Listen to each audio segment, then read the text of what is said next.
प्रधानमंत्री मोदी साहब के ना डंका नहीं बज रहा, नगाड़े बज रहे हैं नगाड़े, और ऐसे ऐसे नगाड़े बज रहे हैं कि समझ में नहीं आ रहा।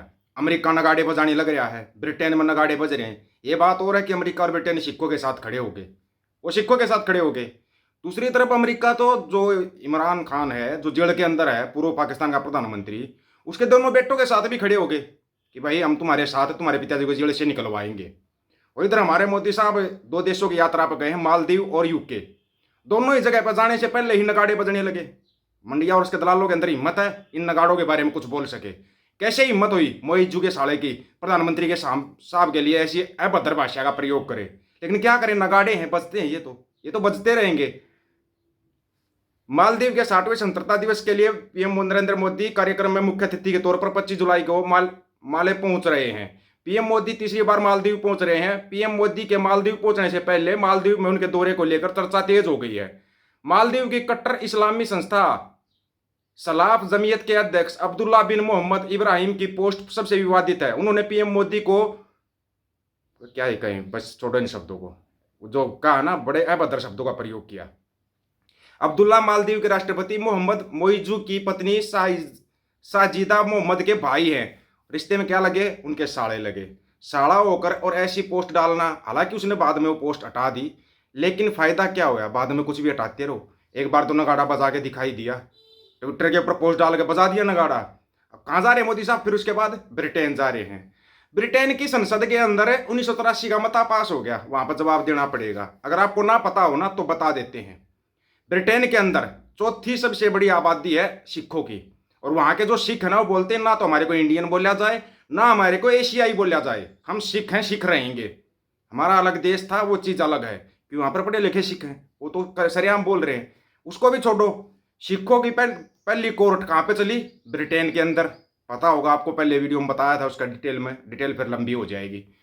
सिखों को हथियार, अपना जो कृपाण वगैरह सब कुछ रखने की परमिशन कहाँ पे है, ब्रिटेन में है।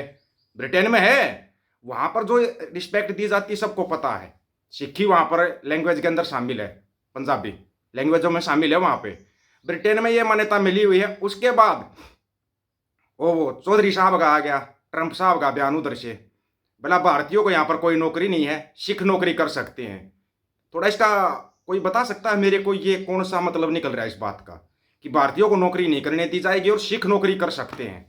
इस बात का कोई मेरे को मतलब निकाल के बता दो, मान जाएंगे हम भाई। ये ट्रंप साहब ने बोलिया क्या, इसका अर्थ क्या निकलता है, कोई बता सकता है? वैसे अगस्त भी आने वाला है, लेकिन इस बात का अर्थ निकालो एक बार आप। बड़ा हंगामा मचा हुआ है इस बात के ऊपर, ये मत समझना कि नहीं है। ना ना, ऐसे थोड़े ना हमारे वाले छोड़ते नहीं। जो होते ना गोबर भगत टाइप के लोग है, वो बोलते थे क्या है अमेरिका, क्या ये है अमेरिका कि भारतीय नौकरी नहीं कर सकते लेकिन सिख नौकरी कर सकते हैं, ये है अमेरिका। आज तक ट्रंप का टै बोल के दिखाया है मोदी साहब ने। 24 बार उन्होंने बोला कि मैंने सीज फायर कराया।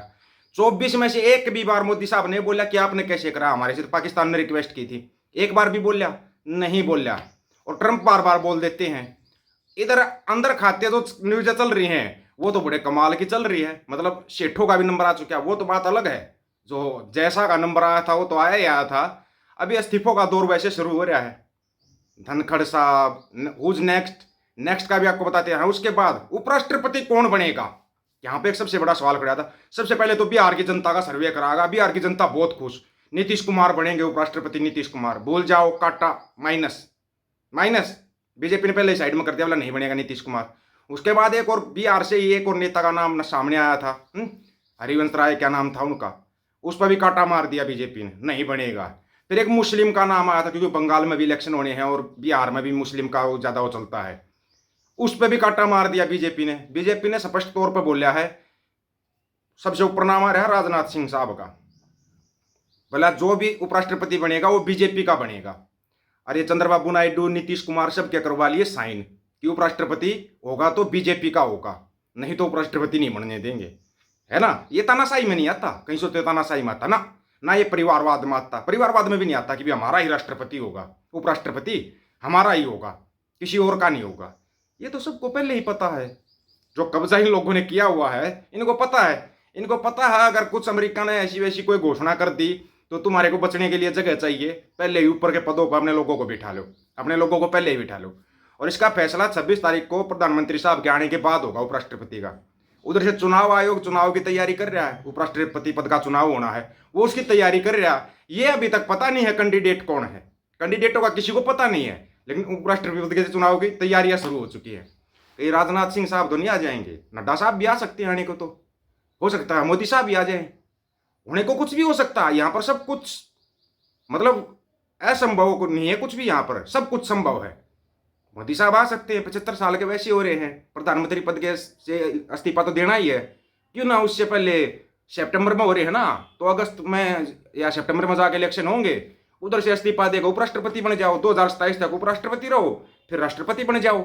जैसे रशिया वाले ने कर रखा, पुतिन ने 3 बार प्रधानमंत्री रहा तो पूरी पावर प्रधानमंत्री के हाथ में, अब राष्ट्रपति बन गया जबकि 2035 तक तो रहेगा राष्ट्रपति, वो पूरी पावर राष्ट्रपति के हाथ में। मोदी साहब भी ऐसा कर सकते हैं, होने को कुछ भी हो सकता है। लेकिन ये हमारे को जो बात है ना, ये थोड़ी खटकी, अंधभक्त तो तुम्हारे को भी खटकनी चाहिए। वैसे तो देखो मोदी साहब बहुत अच्छे अच्छे काम करते हैं, सबके कच्छे वाले दिन लेके आ रहे हैं, सबको बराबर इक्वल लिया जा रहा है। कुछ दिनों पहले तक, 1 महीना पहले तक न्यूज चल रही थी, अनिल अंबानी ने ऐसे तरक्की कर दी, वैसे तरक्की कर दी। अब उस अनिल अंबानी के घर पर भी आज 60 ईडी की टीम में पहुंच गई। आ जा भाई, तूने कौन सी तरक्की की, तेरी भी तरक्की देख लेते हैं। ये हर एक जगह से पैसे को खींच रहे हैं, चाहे वो बीसीसीआई हो, चाहे अंबानी हो, चाहे कोई हो, अब ये पूरे पैसे को खींचेंगे। इनको पता है अंतिम समय आ चुका है, अब जोड़ा उठाने का समय आ गया, तो क्यों ना जोड़े को पहले ही भर लिया जाए, और इतना भर लिया जाए जोड़े को कि किसी की समझ में ही ना आए। फिर बोलते रहना कोई कुछ भी, अपना जाकर दूसरे देश में आराम से सेटल हो जाएंगे। सेटल होने में क्या जाता है, हो जाएंगे आराम से सेटल। लेकिन ये समझ में नहीं आया भाई, नगाड़े कैसे बज रहे हैं, और ये नगाड़े सही मायने में बताओ, नगाड़े किसके बज रहे हैं। ब्रिटेन के अंदर सिखों को मान्यता, अमेरिका के अंदर सिखों को मान्यता, फिर नगाड़े किसके बज रहे हैं, कौन जा रहा है। यूके चौथी बार यात्रा बजा रहे हैं शायद मोदी साहब, चौथी बार। लेकिन जाने से पहले ही वहाँ पे पहले ही सिखों के लिए आवाज़ उठने लगी, जाने से पहले ही उठने लगी, जाने के बाद तो पता नहीं क्या क्या उठेगा। जैसे अमेरिका में हुआ था, वो डेलीगेट्स पहुंचा था और कचरे के डिब्बे के पीछे छिप गए थे, जब तक सुरक्षा वाले नहीं पहुंचे तब तक छिपे रहे थे। इनके अंदर इतना ही दम होता है, इनके सामने खड़ा होकर एक बार सवाल कर दो, इनके अंदर जवाब देने की हिम्मत नहीं है। नहीं तो देखा था ना ड्राइवर वाला वो वीडियो देखा था ना, ये उत्पाती थे जो कावड़ में जो उत्पात मचा रहे थे, ड्राइवर को छेड़ा, एक बार लठ लेकर ढंग से खड़ा हुआ था, सारे के सारे भाग गए थे। एक बंदे के सामने 100 बंदों को भागते हुए देखा हमने। तो इनके अंदर इतना ही दम होता है, ये कहीं पर भी घोटाले करवा सकते हैं, दंगे करवा सकते हैं, लेकिन इनके बस का नहीं सामने आना, कभी नहीं आ सकते सामने। मणिपुर में सामने आए क्या, नू मेवात में सामने आए क्या, नहीं आए ना, तो ऐसे कभी सामने नहीं आते है। ये पीछे से करवाते, दंगे प्रायोजित किए जाते हैं और वहां से दंगे करवाते हैं, ठीक है ना। मोहन भागवत साहब की भी उम्र हो रही है 75 साल भाई, सितंबर में। मोदी साहब की भी उम्र हो रही है, लेकिन आगे तो दरवाजे बहुत खुले हुए हैं, किसी भी दरवाजे से निकल सकते हैं, पहले ही अपने दरवाजे खोल लिए जाते हैं। पता नहीं नेक्स्ट नंबर किसका, बिड़ला साहब आपका तो नंबर नहीं आ रहा है, वैसे मोटा मोटा अंदाजा लगा रहे भाई हम तो, देखो पता नहीं नंबर किसका आ जाए, ठीक है ना। कभी अमित शाह साहब का भी आ सकता है, मोदी साहब का भी आ सकता है, नंबर तो सबका आएगा, सदा तो कोई नहीं रहेगा, नंबर सबका है। लेकिन ये नगाड़े सिखों के बज रहे हैं या नगाड़े मोदी साहब के बज रहे हैं, इस बारे में आप लोगों की क्या राय है भाई, अपनी राय रखना, बिल्कुल आपकी राय का सम्मान करते हैं बिल्कुल, लेकिन अच्छे शब्दों में राय रखना, इतना कहेंगे। सभी साथियों को राम राम, नमस्कार, आदाब, सत श्री अकाल। वीडियो को ज़्यादा से ज़्यादा शेयर, चैनल को सब्सक्राइब और बेल आइकन को जरूर दबाना दोस्तों। ऑफिशियल दीपक फौजी यूट्यूब चैनल, बात हक और सच की करेंगे, हक सच की बात हम करेंगे। वीडियो को शेयर करने की जिम्मेवारी आप लोगों की है। गज के आखो, वाहेगुरु जी का खालसा, वाहेगुरु जी की फतेह।